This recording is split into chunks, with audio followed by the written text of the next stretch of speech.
मैं अंजलि कुमारी स्वागत करती हूँ आपके अपने चैनल साहित्य शिक्षा अंजलि में।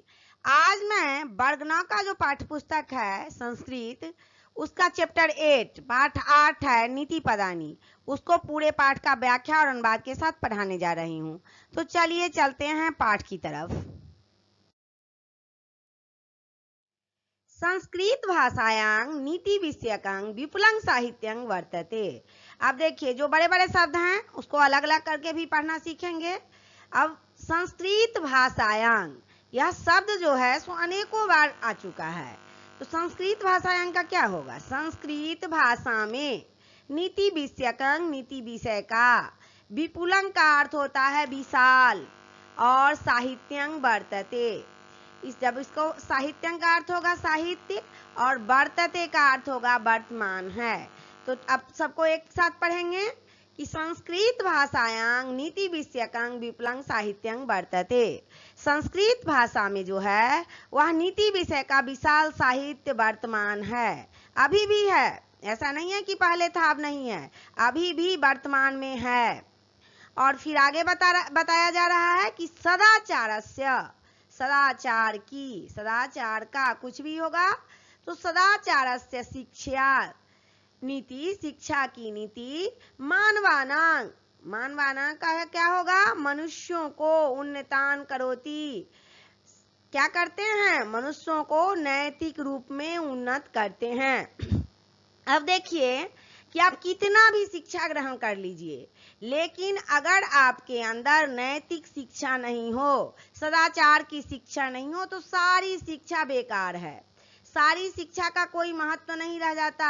जब तक मनुष्य के अंदर नैतिक मूल्य नहीं हो, नैतिक शिक्षा नहीं ग्रहण किया हो, तब तक मनुष्य की मानवानां उन्नति करोति, नैतिक शिक्षा जो है, सदाचार की शिक्षा है, वह मानवों को, नीति की शिक्षा है, वह मनुष्यों को नैतिक रूप में उन्नत करती है। क्वचित कथा रूपेण प्रकाश्यते, क्वचित पद रूपेण। अब देखिए कि यहाँ कहा जा रहा है कि नीतियां जो है तो कहीं कथा रूप में तो कहीं पद रूप में है। नीतियां जो है सो कथा रूप में भी आपको मिलेगी और पद रूप में मिलेगी। नतं कथात्मको नीति ग्रंथ अस्ति। अब पंचतंत्र जो है तो पंचतंत्र कथा रूप में नीति ग्रंथ है। क्या है? नीति ग्रंथ पंचतंत्र में मिलेंगे आपको। और नीति सकं चाणक्य नीति दर्पण, विदुर नीति एवं माध्य कथा पदात्मका। और नीति शतक जो है उसमें चाणक्य नीति, दर्पण, विदुर नीति इत्यादि ग्रंथ पद रूप में आपको उपलब्ध मिलेंगे। सर्वे अपि ते मानवस् प्रगतिमुपदिशन्ति। ये सभी जो नीति के पद हैं मनुष्य की प्रगति का उपदेश देते हैं कि मनुष्य कैसे आगे की ओर बढ़ा। तैः मानवः विचार पूर्वकं वक्यं मार्गं निश्चित्यं सत्य कार्य कृत्वा उन्नतो भवति। तो उनके द्वारा मनुष्य विचार पूर्वक अपने मार्ग को निश्चित कर, जब मनुष्य नीति पद को पढ़ता है उसके बाद विचार करता है और अपने मार्ग को निश्चित करके और अच्छा कार्य करके उन्नत होता है। और समाजस्य हिता उपयोगिता जायते, और समाज के कल्याण के लिए उपयोगी भी होता है। प्रस्तुते पाठे भर्तृहरिकृतस्य नीति शतकस्य सरलानि पदानि संकलितानि सन्ति। अभी पाठ स्टार्ट नहीं हुआ है, पाठ की शुरुआत नहीं हुई है। तो इस पाठ में क्या है कि भर्तृहरि रचित नीति शतक के कुछ सरल पदों का संकलन दिया गया है। आसान सा पद इस पाठ में भर्तृहरि जी द्वारा रचित दिया गया है। अब भर्तृहरि जी द्वारा रचित पहला पद जो है उसको देखते हैं कि क्या है पहले पद में। अज्ञः सुखमाराध्यः सुखतरमाराध्यते विशेषज्ञ। अब अज्ञा का अर्थ होता है मूर्ख और विशेषज्ञ का अर्थ होता है ज्ञानी।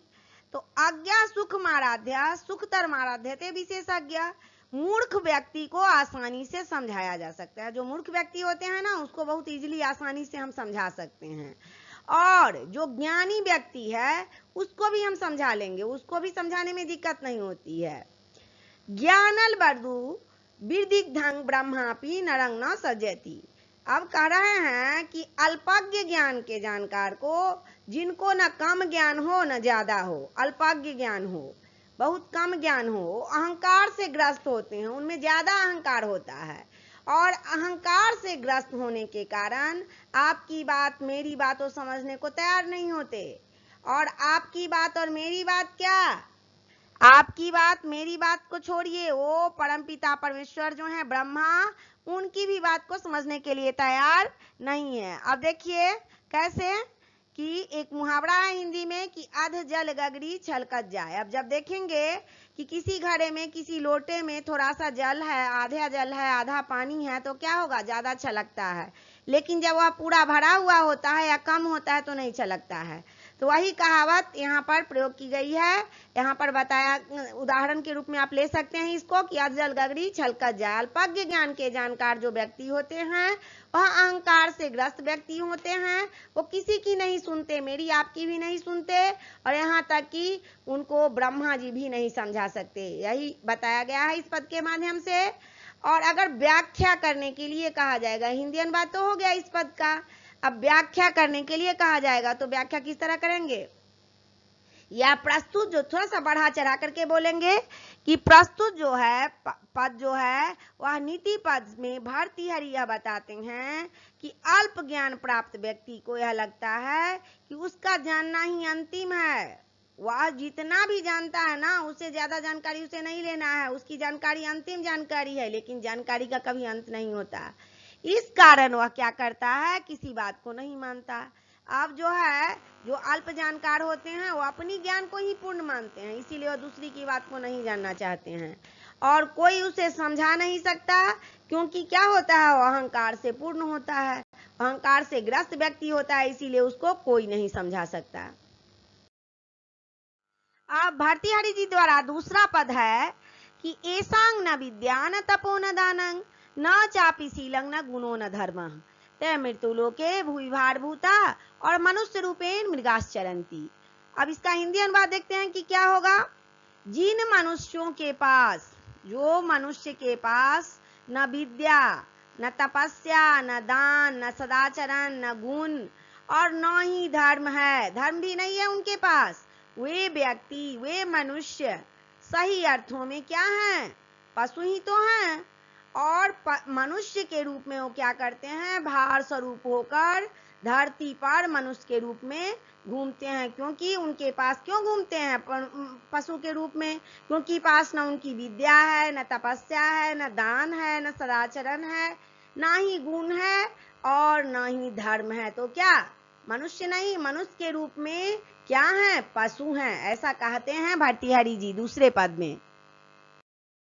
अब दूसरे पद का हिंदी अनुवाद देख लिए, लेकिन अगर व्याख्या करने के लिए कहा जाएगा तो व्याख्या देखिए आप किस तरह से लिखेंगे कि भर्तृहरि के नीति शतक से संकलित नीति पदानी पाठ का यह श्लोक मानव होने के नाते मनुष्य के कर्तव्य का ज्ञान कराता है कि मनुष्य का क्या कर्तव्य होना चाहिए।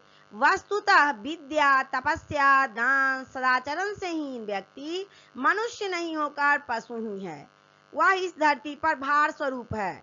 व्यक्ति को चाहिए कि वह विद्या तपस्या दान सदाचरण इत्यादि गुणों को प्राप्त करे, क्योंकि गुणहीन व्यक्ति पशुवत जीवन व्यतीत करता है, जिसके पास गुण नहीं है वह पशुवत जीवन व्यतीत करता है। तीसरा पद है कि जाड्यंग धियो हरित सीचति वाचक सत्यंग मानोन्ति दिशति पापंग पाकरोति। अब जाड्यंग का क्या अर्थ होगा, जड़ता, बुद्धि की जो जड़ता होती है उसे हम जाड्यंग कहेंगे। तो बुद्धि की जड़ता को हरती है, सत्संगति बुद्धि की जड़ता को हरती है और वाणी में सत्य को संचित करती है। वाची सत्यंग मानोन्ति, वाणी में सत्य को संचित करती है और क्या करती है, सम्मानोन्नति, सम्मान की उन्नति करती है और पापंग पाकरोति, तथा पाप को दूर करती है। चेता प्रसादयति दिक्षु तनोति कीर्ति सत्य संगति कथ्यं किंग न करोति पुषाम। अब चित्त को प्रसन्न करती है, चेता प्रसादयति का क्या होगा, चित्त को प्रसन्न करती है और दिक्षु तनोति, और यश को भी सभी दिशाओं में फैलाती है, अपनी कीर्ति को यश को सत्संगति जो है सो चारों दिशाओं में फैलाती है। तो कथ्यं किंग न करती पुसांग, सत्संगति कथ्यं किंग न करोति पुसांग। फिर भर्तृहरि जी कह रहे हैं कि अब बताओ, इसीलिए कहा गया है कि सत्य संगति जो है वह व्यक्ति को क्या नहीं देती, सब कुछ देती है, फिर भी लोग सत्संगति करने के लिए तैयार नहीं है। अब चौथा पद है कि प्रारभ्यते न खलु विघ्न भयेन नीचैः, प्रारभ्य विघ्न विहिता विरमन्ति मध्याः। अब भर्तृहरि जी कह रहे हैं कि तीन प्रकृति के लोग होते हैं। नेचर कहते हैं ना कि नेचर प्रकृति, तो भर्तृहरि जी कह रहे हैं कि लोग जो होते हैं तीन तरह के होते हैं, प्रथम प्रकृति के, मध्यम प्रकृति के और उत्तम प्रकृति के। तो जो प्रथम प्रारब्धते जो होते हैं, प्रथम प्रकृति के लोग जो होते हैं, निश्चय ही विघ्न के भय से कोई कार्य आरंभ ही नहीं करते, कुछ करते ही नहीं है कि विघ्न आएगी। लेकिन मध्यम प्रकृति के जो लोग होते हैं वो आरंभ करके विघ्न बाधा पड़ने पर रोक देते हैं। आरंभ तो करते हैं लेकिन उनमें क्षमता कम होती है, तो जब विघ्न बाधा आती है तो अपने कार्य को रोक देते हैं, चाहे किसी भी क्षेत्र का कार्य हो। और विघ्न पुनः पुनरपि प्रतिहन्यमाना प्रारब्ध मुत्मजना न परित्यज्यन्ति। लेकिन क्या कह रहे हैं भर्तृहरि जी कि उत्तम प्रकृति के जो लोग होते हैं, तीसरे प्रकृति जो उत्तम प्रकृति वाले व्यक्ति हैं, वो लोग विघ्नों से पुनः पुनः बाधित होने पर भी वो भी कार्य शुरू करते हैं और उनमें भी विघ्न आती है, लेकिन विघ्नों से बार बार बाधित होने के बावजूद भी वो आरंभ किए कार्य को नहीं छोड़ते। वो अपना कार्य सफल करने में प्रयासरत रहते हैं कि हम कार्य को नहीं छोड़ेंगे। उनमें पेशेंस ज्यादा होता है उत्तम प्रकृति वाले में, और वो अपना कार्य जो है आरंभ करते हैं, जो उनको किए बिना नहीं छोड़ते। पांचवा पद है कि निंदन्तु नीति निपुणा यदि वा अस्तुवन्तु लक्ष्मी समाविशतु गच्छतु वा यथेष्टम। निंदन्तु का अर्थ होता है संस्कृत में निंदा करना, और नीति निपुणा का क्या होगा, नीति में निपुण।